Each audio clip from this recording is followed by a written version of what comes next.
ओम नमः शिवाय। मैं हूं एस्ट्रोलॉजर के एम सिन्हा और मैं अपने यूट्यूब चैनल पर आप सभी का हार्दिक स्वागत करता हूं।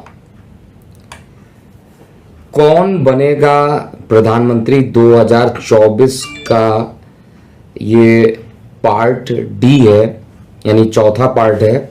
इसमें आज हम बात करेंगे माननीय मोदी जी की कुंडली क्या कहती है। 2024 हालांकि काफी दूर है और अगले ही पल क्या होगा ये केवल भगवान ही पूरे तरीके से जानते हैं। ज्योतिष का ज्ञान होने के कारण केवल यहाँ पर ये गणना की जा सकती है कि आने वाला जो समय, जो कि लगभग 1.5 साल के बाद आएगा, उस समय ये क्या चुनाव के परिणाम रहेंगे। आइए हम इस वीडियो में समझते हैं। कमेंट सेक्शन में ज़रूर आप लिखिएगा कि 2024 में माननीय मोदी आ रहे हैं या दूसरे लोग आ रहे हैं। क्योंकि देखिए इस समय जो विपक्षी दल हैं, मैं सत्ता पक्ष की पहले बात कर रहा हूँ। सत्ता पक्ष मतलब एनडीए और उनके जो भी अलायंस बचे हुए हैं, बहुत जगह इनके अलायंस ख़त्म हो चुके हैं ऑलरेडी, और जो भी अलायंस बचे हुए हैं उनके साथ ये गठबंधन करके कितनी सीटें ला सकते हैं, इसके लिए एक सिस्टमैटिक वे में कैलकुलेशन करना ज़रूरी था। तो पार्ट 1 में राहुल गांधी और कांग्रेस की कुंडली का अध्ययन किया गया। पार्ट बी में नीतीश कुमार की कुंडली का अध्ययन किया गया। पार्ट 3 में भारतीय जनता पार्टी की कुंडली एक्चुअली में 2024 में क्या कहती है, इसके बारे में अध्ययन किया गया। और आज हम ये चेक करेंगे कि भारतीय जनता पार्टी की कुंडली के साथ साथ माननीय मोदी जी की कुंडली क्या कहती है, ये इम्पोर्टेंट है। देखिए, जब पार्टी की कुंडली स्ट्रांग होती है, जब किसी भी पार्टी की कुंडली बहुत स्ट्रांग होती है, तो एक पर्टिकुलर डायरेक्शन में सुनामी ला देती है। तो आइए हम देखते हैं कि भाजपा की कुंडली का अध्ययन अभी कल ही वीडियो दिया गया था। उस वीडियो में ये बताया गया था, एक बार रिकैप करा देता हूं, कि वर्तमान में जो दशा चल रही है, चंद्रमा के अंदर शनि चल रहा है, जो कि 24 फरवरी 2024 तक रहेगा। उसके बाद चंद्रमा में बुध प्रारंभ हो जाएंगे और बुध जो है भाग्येश हैं, भाग्य में बैठे हैं, लग्नेश होकर भाग्य में बैठे हैं, तो कुंडली प्रबल बनती है। और भी रीजन मैंने बताया था, मैंने गोचर को भी उसमें चेक किया था। देखिए, चुनाव इत्यादि के जो परिणाम होते हैं, गोचर का इंपॉर्टेंस सबसे ज्यादा होता है। उस समय कौन से ग्रह कहाँ पर होंगे, कैसा उनका नेचर होगा, कंपटीशन हाउस जो 6वां घर होता है वहां पर क्या प्रभाव पड़ेगा, जनता का भाव जो 4th भाव होता है वहां पर क्या प्रभाव पड़ेगा, इन सभी का अध्ययन किए बिना एनालिसिस करना अपूर्ण है।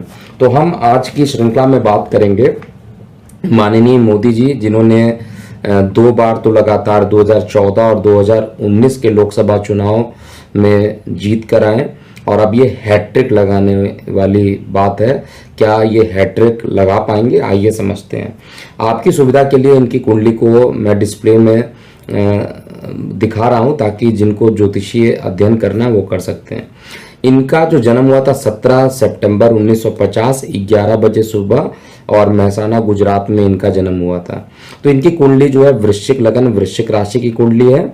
चंद्रमा इनका नीच का जरूर है, लेकिन अगर आप देखिएगा चंद्रमा जिस राशि में है उस राशि में उस घर का मालिक ऑलरेडी मंगल विराजमान है, इसलिए चंद्रमा का नीच भंग राजयोग यहाँ पर बनता है। और ये नीच भंग राजयोग का सर्वश्रेष्ठ एग्जाम्पल है आप लोगों के लिए, जो लोग जानते हैं कि जब कोई ग्रह नीच का हो जाता है तो सामान्यतः लगता है कि यार खराब रिजल्ट ही मुझे मिलेगा, लेकिन चंद्रमा की पूरी महादशा निकल गई और इसमें इन्हें सत्ता सुख की पूरी प्राप्ति हुई।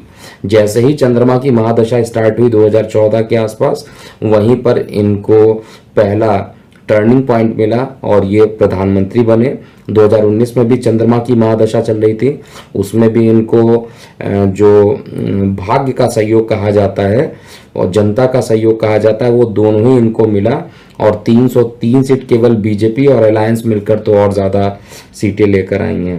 तो जो 543 लोकसभा सीट जो होती हैं, 543 लोकसभा सीट होती हैं, उसमें बहुमत का आंकड़ा आप सभी लोगों को पता ही होगा, लेकिन हम बात करेंगे वर्तमान में मोदी जी की कुंडली क्या कहती है। देखिए, मंगल की महादशा ऑलरेडी प्रारंभ हो चुकी है। मैंने पहले भी बताया था मंगल की महादशा में मंगल ही मंगल होगा माननीय मोदी जी के लिए। वर्तमान में जो समय चल रहा है, भारतीय जनता पार्टी की जो कुंडली है उसमें ऑलरेडी बताया हूं कि चंद्रमा में शनि, ये एक अच्छा योग नहीं बन रहा है। लेकिन जिस समय चुनाव होंगे उससे पहले पहले तक ये मंगल में बुध प्रारंभ हो जाएगा, चंद्रमा में बुध प्रारंभ हो जाएगा, और चंद्रमा में बुध प्रारंभ होने से जो पार्टी है उसकी कुंडली स्ट्रांग हो जाएगी। अब माननीय मोदी जी का देखा जाए तो माननीय मोदी जी की कुंडली बहुत ज्यादा स्ट्रांग अभी भी है। भले भारतीय जनता पार्टी की कुंडली 2023 में उतनी स्ट्रांग नहीं दिख रही है, लेकिन फिर भी माननीय मोदी जी की कुंडली में मंगल में बृहस्पति आपका जो चलेगा वो 2023-2024 के अप्रैल तक चलेगा, और उसके बाद मंगल में शनि प्रारंभ हो जाएंगे। वर्तमान में मंगल में राहु इनका ऑलरेडी चल रहा है और ये 14 मई 2023 तक इनकी महादशा चलेगी। तो अब हम बात करते हैं कि क्या होगा इनकी कुंडली में। अगर आप देख रहे होंगे जनता का स्थान जहां पर 11 नंबर लिखा हुआ है, उस स्थान को अगर आप देखिएगा, समझिएगा, तो ये शनि का स्थान है। और शनि अपने घर में मूल त्रिकोण, एक मूल त्रिकोण वर्ड जो होता है, एक ऐसा घर जहां पर आदमी जाकर पूरा सेटिस्फाइड होता है, जहां पर सेटिस्फैक्शन लेवल उसका हाई मिलता है, उसको मूल त्रिकोण कहते हैं। शनि गोचर में मूल त्रिकोण में रहेंगे और साथ में राहु पंचम में ही रहेगा गोचर में, जहां पर आप 12 नंबर देख रहे हैं, यानी मीन का राहु रहेगा और साथ में जो केतु रहेगा वो भी इनके उसी जगह पर रहेगा जहां जन्मस्थान पर केतु है, जहां 6 नंबर आप देख रहे हैं। बृहस्पति देवता जो इस कुंडली में अत्यंत योग कारक है, भाग्य के मालिक है, वो सप्तम स्थान पर गोचर करेंगे। जो भी लोग इनसे टूट कर निकले हैं वो इनसे जुड़ने का पूरा प्रयास करेंगे, चाहे उनकी महत्वाकांक्षा केवल सीट को लेने की हो या जो भी रहे। लेकिन एक चीज तो कन्फर्म है कि जो पुराने पार्टी के लोग हैं जो तोड़ चुके हैं, चाहे वो शिरोमणि ये अकाली दल की बात किया जाए, शिरोमणि अकाली दल की बात किया जाए या दूसरे पार्टी की बात किया जाए, वहां पर ये वापस आते हुए जुड़ते दिखाई दे रहे हैं और लोकसभा चुनाव में साथ मिलकर लड़ेंगे। और इसका जो फैसला भी होगा, देखिए कितने प्रॉपर टाइम पर होगा, मार्च अप्रैल के आसपास ही, जब चुनाव के लिए जो आवेदन होता है वो जब एक्सेप्ट हो जाए, मतलब जो टिकट मिलता है लोगों को, वो टिकट जब फाइनल होगा उसके बाद ही मंगल में शनि इनका प्रारंभ हो जाएगा। मंगल में शनि अगर देखा जाए तो इनकी कुंडली में मंगल से शनि जो रहेगा, मंगल पंचम भाव में रहेंगे। तो ओवरऑल मैं हर तरीके से मैं बता दूं आप लोगों को, अगर सामान्य तरीके से अगर एस्ट्रोलॉजी का ज्ञान नहीं भी है तो एक चीज मैं डंके के चोट पे यहां पर कहता हूं और पूरा कॉन्फिडेंट हूं, और जब चुनाव के रिजल्ट आ जाएंगे तो भी मैं आकर मैं आप लोगों से वार्तालाप जरूर करूंगा, और हर वीडियो के तरीके से जब भी कोई घटना सत्य असत्य होती है उसको लेकर मैं जरूर आता हूं। तो यहां पर माननीय मोदी को लगातार तीसरी बार, दुनिया की कोई ताकत नहीं है कि इनको प्रधानमंत्री का पद ना मिले, दुनिया की कोई ताकत नहीं रोक सकती इसको। और ये हमारे जो भावी प्रधानमंत्री हैं ये 2024 में निश्चित रूप से ये निकल के आएंगे और लगातार ये हैट्रिक होगी, एक इतिहास होगा। और मैं बार बार बताया था कि जब भी माननीय मोदी जी की कुंडली का अध्ययन किया था मैंने पहले भी, जब शपथ समारोह की कुंडली थी तब भी मैंने बोला था इनके कार्यकाल में टेक्नोलॉजी से रिलेटेड चीज़ों पर वर्क काफ़ी तेजी से होगा और टेक्नोलॉजी क्षेत्र में ये निश्चित रूप से और भी आगे काम करेंगे। और आने वाला जो समय रहेगा वो, हालांकि अभी टाइम है, ज़्यादा दूर है, मंगल में राहु 14 मई 2023 तक, मंगल में राहु, क्योंकि अंगारक दोष बनता है मंगल राहु राहु मंगल, लेकिन फिर भी यहाँ पर जो गोचर का राहु इनके पंचम में आ जाएगा, लग्न का तो पंचम में है ही, गोचर का भी पंचम में आ जाएगा। सुख का मालिक, जनता का मालिक वो चतुर्थ भाव में रहेगा। अब आप ही बताइए, अगर जनता का मालिक जनता के स्थान पर हो, पंचमेश पंचम पे हो, और जो कंपटीशन का हाउस होता है वो छठवां घर होता है, छठवें घर पर शनि की नीच दृष्टि पड़ेगी, शत्रुओं की तो मतलब क्या होगा वो शत्रु ही समझेंगे। नीच का शनि जब भी दृष्टि डालता है तो वो शत्रु हंता बन जाता है।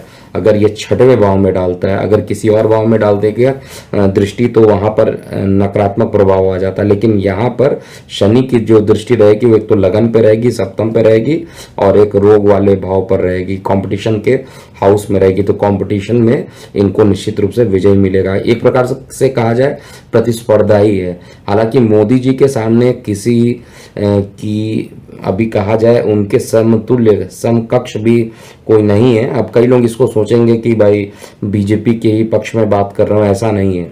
मैंने सभी लोगों की कुंडली का अध्ययन किया है और वहाँ पर जो सत्य है उसी को बताना ज़्यादा बेटर है। केवल व्यूज़ ले दिया जाए, झूठ बात किया जाए, इससे मैं कोसों दूर रहता हूँ। और आपने देखा भी होगा पिछले 1 महीने वीडियो बहुत कम आए थे, और अभी मैं फिर से थोड़ा सा वर्कआउट कर रहा हूँ राजनीतिक प्रेडिक्शन को लेकर, और ये मेरा प्रेडिक्शन है कि हैट्रिक तो ये होगा ही।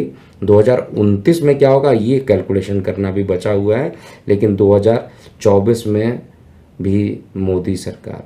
तो अभी के लिए इतना ही। मैं हूँ एस्ट्रोलॉजर के सिन्हा। आप अपनी प्रतिक्रियाएं कमेंट बॉक्स में निश्चित लिखिएगा कि कौन बनेगा 2024 में मुख्यमंत्री।